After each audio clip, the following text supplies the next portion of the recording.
Kamir, kekaguman ilahi mengarah pada iman dan rahmat. Saudara-saudari yang terkasih, kali ini saya sedang mengunjungi hutan pinus dan masing-masing pohonnya membentuk hutan.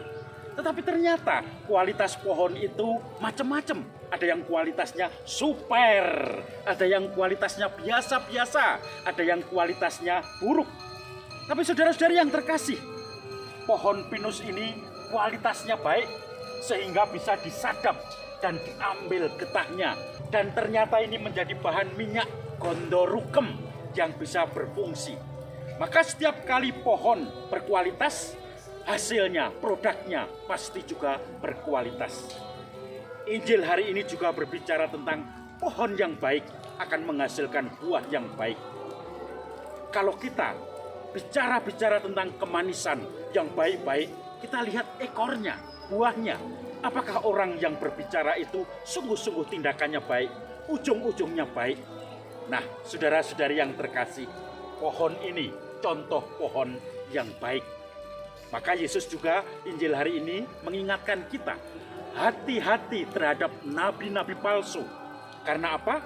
Mereka hanya ngomong yang baik-baik, tindakannya di balik itu justru menghancurkan orang lain, mencari keuntungan diri sendiri. Maka salah satu cara untuk mengetahui apakah suatu tindakan itu baik atau tidak, dorongan-dorongan dalam hati kita ini baik atau tidak, kita harus melihat ekornya, melihat buahnya. Kalau buah yang kita lakukan pasti baik untuk orang lain, orang banyak, itu pasti dari roh baik. Tetapi kalau buahnya justru jahat, membuat kita tidak tenang, maka buahnya akan menghancurkan kita juga. Dan itu dari roh jahat. Saudara-saudari yang terkasih, saya teringat suatu hari saya merasa tergerak untuk mendoakan teman saya yang sedang sakit.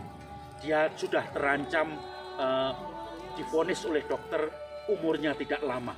Maka saya mencoba mendoakan, semangat mendoakan. Sampai berjam-jam saya mendoakan.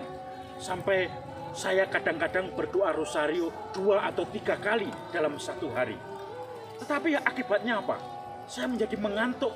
Saya menjadi paginya tidak bersemangat, menjadi capek.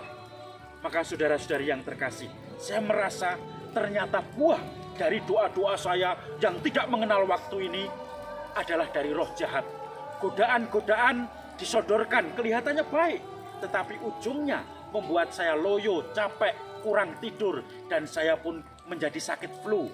Dan itu menjadi sesuatu yang berbahaya kalau kondisi kita tidak fit.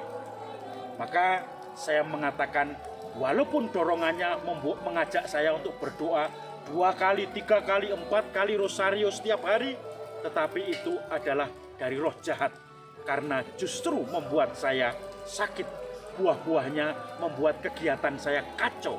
Relasi saya dengan orang lain menjadi pemarah karena saya menjadi sakit, tidak siap melayani orang lain lagi.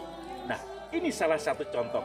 Kelihatannya baik, buahnya nampaknya baik, seperti nabi palsu di balik itu. Tetapi hasilnya apa? Hasilnya adalah buah-buah yang membuat semangat kita kendor. Pelayanan kita tidak maksimal karena kita kecapean dan digoda untuk kelihatannya baik, tetapi hasilnya menjerumuskan.